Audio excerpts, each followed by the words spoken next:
สบายดีท่านผู้ชมที่เคารพและพ่อแม่ผู้ปกครองทุกท่านมื้อนี้ครูดาวสิมานำเสนอความรู้เกี่ยวกับการพัฒนาลูกในหัวข้อที่ว่าจะพัฒนาลูกแนวใดให้เก่งและดีความเก่งกับความดีเป็นสิ่งที่สำคัญในการเจริญเติบโตของเด็กอยากให้ลูกเก่งและลูกดีแม่นหยังคือตัวชี้วัดที่สำคัญการเจริญเติบโตของเด็กของมนุษย์ทุกๆคนมันมีตัวชี้วัดที่สำคัญนั่นก็คือสมองเพราะฉะนั้นเขาต้องมาเรียนรู้ว่าสมองมีวิวัฒนาการแนวใด5หลักการพื้นฐานของการพัฒนาสมองอันที่1สมองรับรู้ประสาทสัมผัสการเบิ่งเห็นด้วยตาเด็กจะเริ่มเติบโตในสิ่งแวดล้อมแนวใดสมองจะเก็บบันทึกไว้ด้วยการเบิ่งเห็นอันที่2สมองรับรู้ประสาทสัมผัสทางหู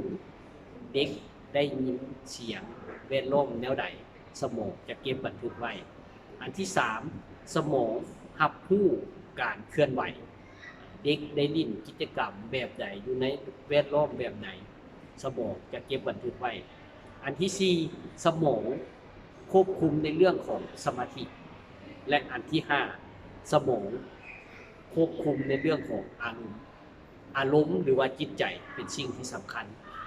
ยังมีนักปราชญ์นักทฤษฎีหลายๆท่านว่าถ้าบ่ได้พัฒนาด้านจิตใจจะพัฒนาด้านใดๆก็ให้ถูกอันนี้เป็นสิ่งที่สำคัญที่พ่อแม่ผู้ปกครองต้องเข้าใจกลไกการพัฒนาเด็กเพื่อจะเป็นพื้นฐานในการพัฒนาเด็กส่งลูกไปเรียนตามศูนย์การศึกษาต่างๆหรือแม้แต่เขาจะฝึกกับเจ้าเองอยู่บ้านจะได้ถูกวิธีเพราะเด็กแต่ละคนมีความแตกต่างผู้ปกครองและครูต้องใส่ใจในการพัฒนาเด็กให้ถูกวิธีความเก่งความฉลาดของเด็กขึ้นกับการฝึกฝนอย่างถูกวิธีมื้อนี้ครูดาวขอให้ข้อมูลพื้นฐานเท่านี้ถ้าว่าเป็นประโยชน์แต่ต่อท่านผู้ฟังท่านผู้ชมโดยเฉพาะพ่อแม่ผู้ปกครองก็ขอให้กดไลค์กดแชร์เป็นกำลังใจให้ครูดาวแดอยู่ในเพจครูดาว Educate พิมพ์ภาษาอังกฤษ K U D A O E D U C A T E ครูดาว Educate หวังว่าในโอกาสหน้าครูดาวก็จะนำเสนอข้อมูลดี